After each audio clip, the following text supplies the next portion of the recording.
Alright, let's settle this once and for all. Is Kenya's inflation really down, or is it just political spin?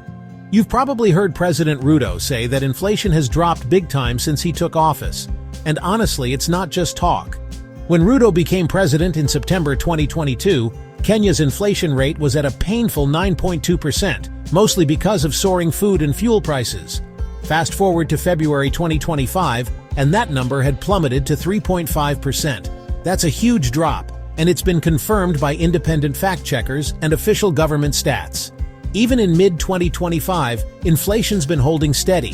3.8% in June, 4.1% in July, and 4.5% in August. All of these are well within the central bank's target, so yes, the president's claim is true. The numbers back him up. But here's where it gets interesting.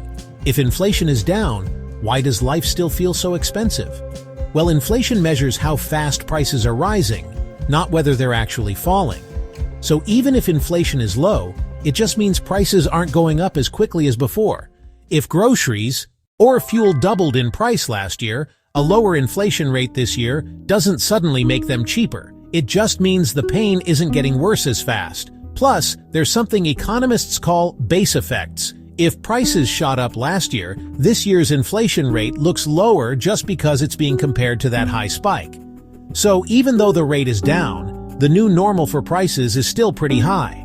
And let's not forget interest rates. To keep inflation low, the central bank has kept interest rates high, like 9.75% in June 2025. That means loans and mortgages are still expensive, putting extra pressure on families and businesses. So is the drop in inflation expected? Actually, yes. Economic forecasts from big names like MasterCard and the African Development Bank all predicted inflation would settle around 4 to 5% in 2025. Kenya's economy is growing and global prices are calming down. Bottom line, President Ruto's claims about lower inflation are factually correct and expected. But if you feel like your money isn't stretching as far as it used to, you're not imagining things.